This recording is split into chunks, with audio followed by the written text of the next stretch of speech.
Magloire, comment ça va? Oui, ça va très bien. Et vous? Très très bien. Ravi de vous avoir encore une fois sur ce plateau. C'est un plaisir partagé et je salue vos jokers. Luc, mes snipers. Tout à fait, tout à fait. Et à l'ensemble de vos téléspectateurs qui nous suivent. Merci beaucoup. On va donc parler cybersécurité avec vous tout à l'heure. Mais avant, vous permettez que je dise aussi bonjour à monsieur Assignon Kokou. Il est informaticien, gestionnaire et directeur de Emrit FAT. Vous allez bien? Ça tombe bien. Vous êtes dans l'informatique. Vous formez dans l'informatique, c'est ça? Oui, maintenance, réseau informatique. Très bien. Il n'y a pas de hasard, comme on dit.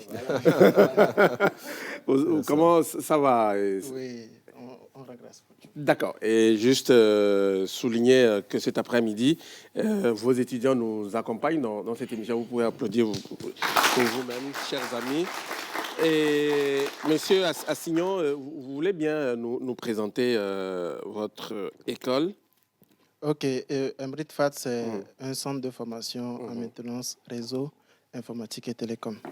Voilà, nous accueillons toute personne désirant se faire former dans le métier informatique, que ce soit maintenance informatique, génie logiciel, secrétariat bureautique, secrétariat bilingue, etc., assistance de direction.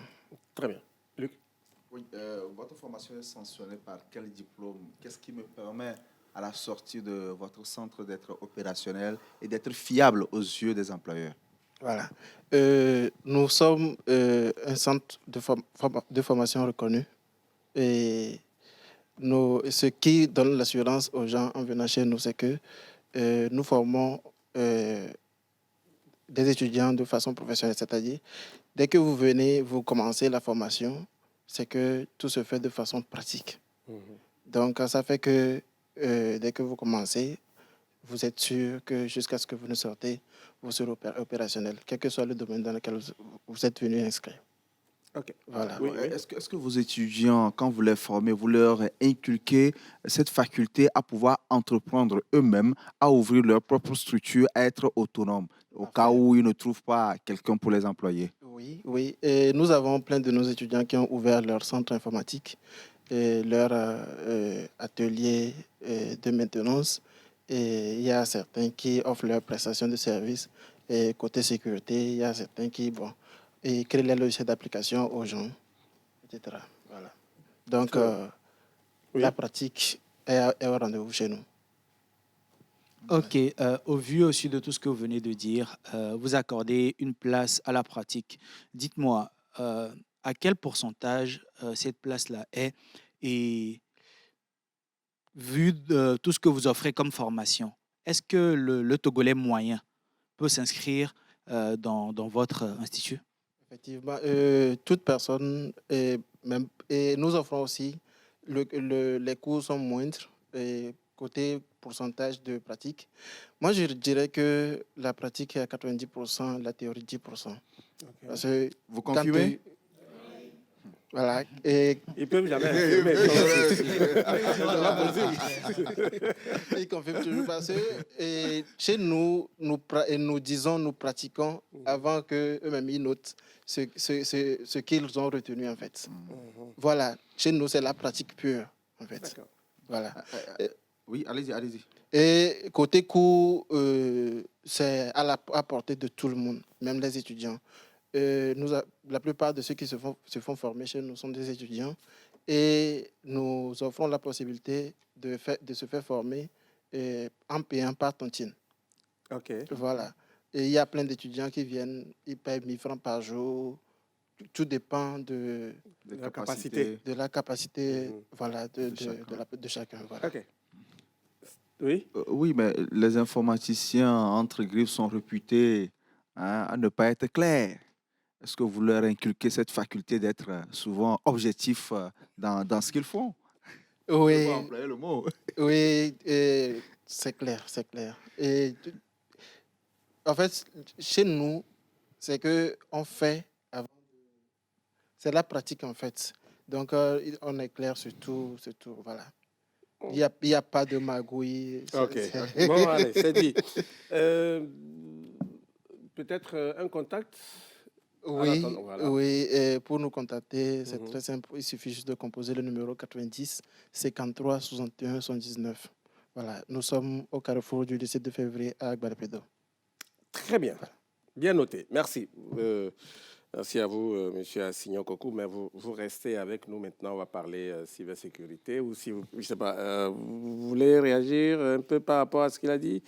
Effectivement, ça fait plaisir de savoir qu'il y a de très bonnes écoles de formation en informatique. Mais je ne sais pas si vous avez une formation en cybersécurité ou... Cybersécurité. Ah, d'accord. Bon, ça fait plaisir. Donc, j'ai encore une école qui forme des experts, des cyberanalystes qui vont me servir et qui vont servir les entreprises de cybersécurité qui commencent à s'installer. Donc, c'est une très bonne chose. Donc, je vous encourage vraiment à y mettre du sérieux, de la rigueur et vraiment du professionnalisme dans vos formations. Parce que très vite, ça va se ressentir sur le terrain. S'ils ne sont pas bons, les entreprises vont rapidement s'en séparer et votre réputation en tant qu'école de formation va prendre un coup. Donc, merci. Allez. Merci beaucoup. Et sans transition, maintenant, on va parler cybersécurité. Vous le savez, la cybercriminalité constitue donc une véritable menace pour la sécurité des réseaux informatiques, celle des cybercitoyens et cyberconsommateurs. L'ANSSI est là pour lutter contre. Et on le sait aussi, le mois d'octobre 2023 est dédié à la sensibilisation sur la cybersécurité au Togo. Que fait ANSSI concrètement? D'abord, Samuel nous situe et puis on échange avec le directeur général de ANSSI. De nos jours, il ne fait plus l'ombre d'aucun doute que les technologies de l'information et de la communication TIC constituent des outils importants de développement des pays.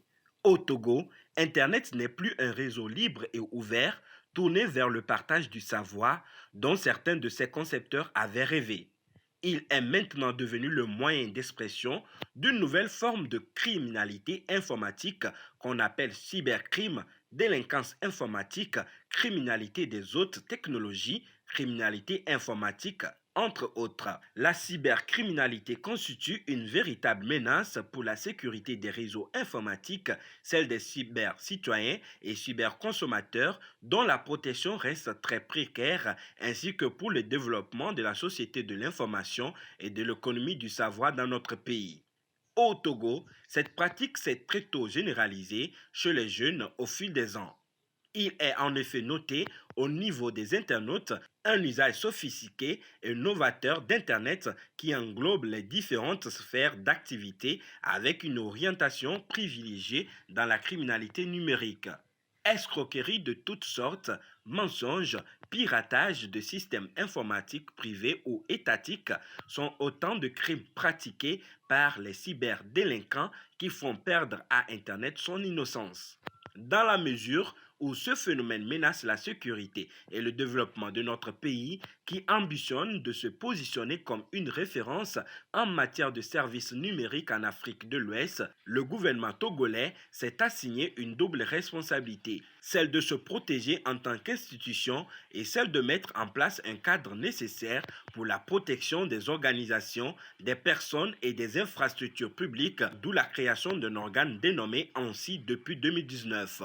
Cette agence a pour mission de définir les règles de cybersécurité, d'auditer les opérateurs de services essentiels, de délivrer des agréments aux prestataires en cybersécurité, de former et sensibiliser les secteurs publics et privés en cybersécurité.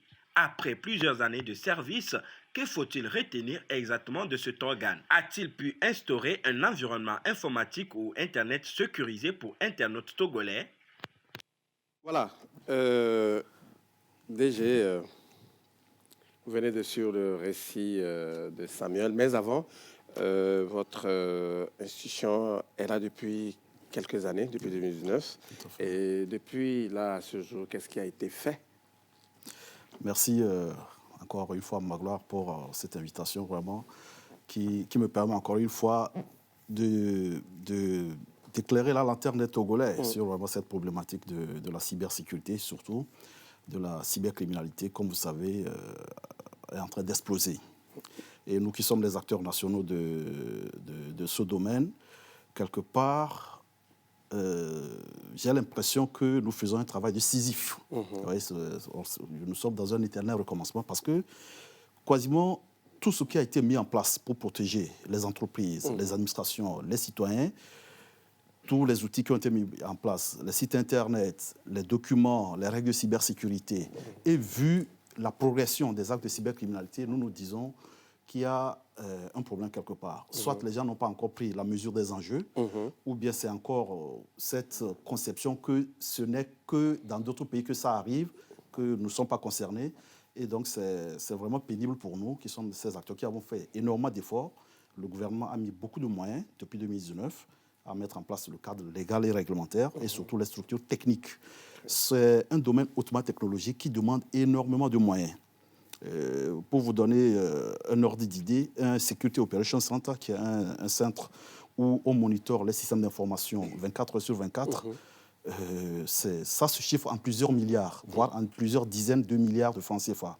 Donc vous voyez un peu l'effort financier qui a été fourni par le gouvernement.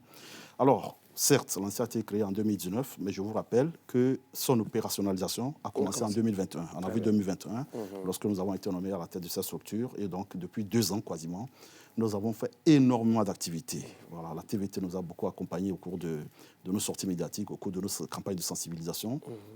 Pas plus que il y a 3 semaines, nous avons fait une nouvelle tournée à l'intérieur du pays où nous avons ciblé cette fois-ci les administrations déconcentrées et décentralisées, notamment donc les préfectures, les préfets, les maires, les directeurs préfectoraux des services de l'État, les ONG, les associations, les chefs traditionnels, les associations de jeunes, etc. Et nous avons été vraiment agréablement surpris par l'accueil qui nous a été réservé et l'engouement sur la question. Et au cours de ces séances de sensibilisation, je peux dire que 90 à 95% des questions tournaient autour des arnaques. Et je sais que beaucoup des questions qui vont m'être posées sur ce plateau vont tourner autour de ce phénomène. Voilà. Donc, en dehors de ces activités de sensibilisation, nous avons mis en place, disons, tous les instruments de l'écosystème de la cybersécurité.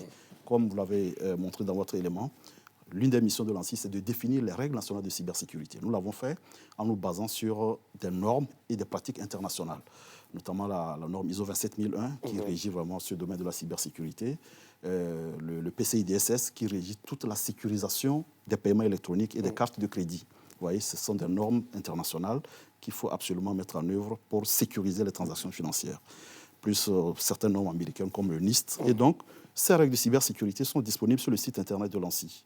Et c'est à la disposition des administrations, des entreprises, qu'elles soient grandes ou bien petites ou moyennes entreprises. Actuellement, l'ANSSI est en train de mener des audits auprès des opérateurs de services essentiels. Comme vous savez, un service essentiel, un opérateur de service essentiel, c'est soit une administration ou une entreprise qui délivre un service qui est très vital pour le bon fonctionnement du pays.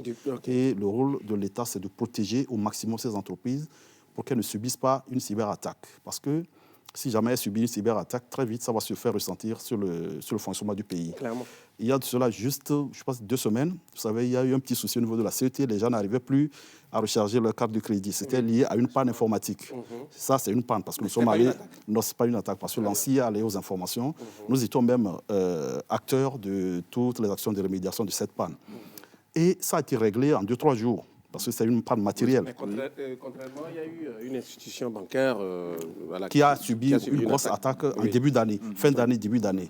Voilà. Et donc, je reviens sur la panne informatique de la CET. Imaginez que c'était une cyberattaque qui devait durer peut-être 1 mois. Ça allait être extrêmement difficile à gérer.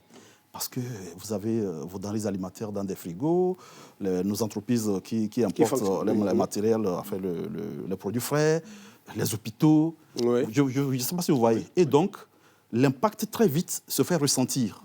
Donc, le rôle de l'ANSSI, vraiment, c'est de protéger ces opérateurs. Et actuellement, nous sommes en train de faire les audits pour voir si ces opérateurs sont conformes aux règles de cybersécurité que nous avons éditées. Et si ces entreprises ne sont pas conformes, forcément, elles vont subir des sanctions. Ça fait partie des grandes actions que nous avons mises en place. Nous avons mis en place toute la procédure de déclaration des prestataires de services de cybersécurité. Et tout récemment, le gouvernement a sorti un communiqué pour dire que ce service est disponible maintenant sur le portail national de service.gouv.tg, ou si vous êtes une administration ou bien une entreprise, vous voulez délivrer des services de cybersécurité au Togo, voici la procédure que vous devez suivre pour pouvoir vous faire déclarer auprès de l'ANSSI. Et en dehors de ça, toutes les autres campagnes de sensibilisation, l'organisation des compétitions de cybersécurité. Nous avons organisé une au plan national au mois de juillet pour détecter les talents. Et hier seulement, nous avons fini avec le hackathon de la CEDEAO. En collaboration avec la CEDEAO, nous avons organisé une compétition sous-régionale où là, c'était les meilleures équipes de chaque pays qui sont venues compétir pendant 48 heures non-stop. Et la Mauritanie a été la première. Donc l'équipe togolaise n'a pas démérité. Elle a été classée quelle? Cinquième sur 11 équipes. Vous voyez, ben, ce sont des challenges extrêmement durs. Voilà, donc on leur demande par exemple de pirater le site internet d'une banque, de rentrer dans le réseau informatique d'une entreprise pour voler des données. Et tout ceci de façon éthique. De telle sorte qu'en maîtrisant les procédures, les modes d'action, de comment les cyberattaquants arrivent à pénétrer dans ces réseaux, ils découvrent en même temps les astuces et les failles.